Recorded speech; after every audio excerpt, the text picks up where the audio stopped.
The Nets, they announced yesterday that Kyrie Irving can't practice or play games with the team until he can fully participate. He couldn't play at the Barclays Center because New York requires a COVID shot for large indoor gatherings. So here's Brooklyn GM Sean Marks on the decision.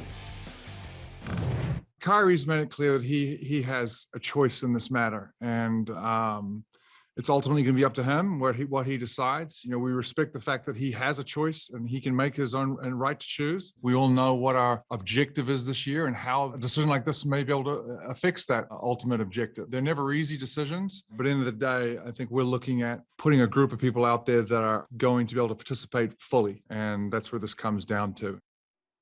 I wanted to bring in Brian Windhorst on this to talk more about this because you've been all over this from the beginning. Brian, I can't imagine a scenario. I don't think there's ever been a scenario where you've had a healthy superstar that you sit, but these are unique times. So how will the Nets make this work?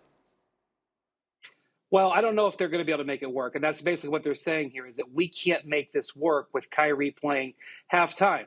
And I think the key here is there is very unlikely that Kevin Durant does not support this decision. Now, Sean Marks yesterday made it clear that it was ultimately up to himself and the owner, Joe Tsai, and he said he'll let Kevin speak for it on his own.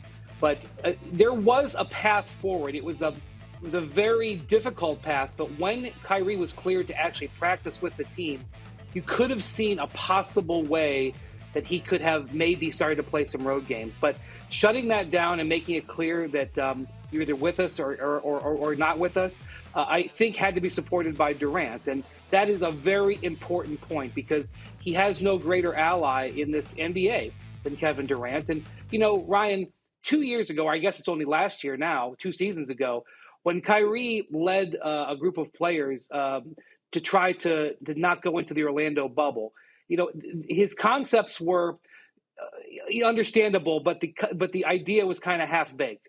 And, you know, we haven't heard from him yet as to exactly why he is doing this. Is he doing this for a personal health reason, or is he doing this to lead some sort of movement? And these are all important factors. Yeah, it'd be interesting to hear from him on that. Let's switch gears and go to the 76ers. Ben Simmons apparently back with the team. What's the latest on him and how the Sixers plan to incorporate him back to this team? Well, the biggest thing with him is when can he join the team? According to a report from Ramona Shelburne, he will not be able to join the team due to health and safety protocols until Friday.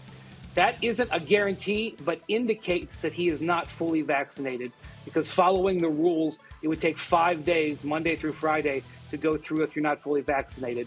Doesn't mean he hasn't had a shot, but that's a key factor as we see how fast he can get back with the team. Okay, that's one factor. The other factor we'll all be looking at is what happens when he steps in that arena for the game for the first time. How will he be received? That will be an interesting day for sure. Brian, thank you so much. Appreciate it. Thank you for watching ESPN on YouTube. For live streaming sports and premium content, subscribe to ESPN+.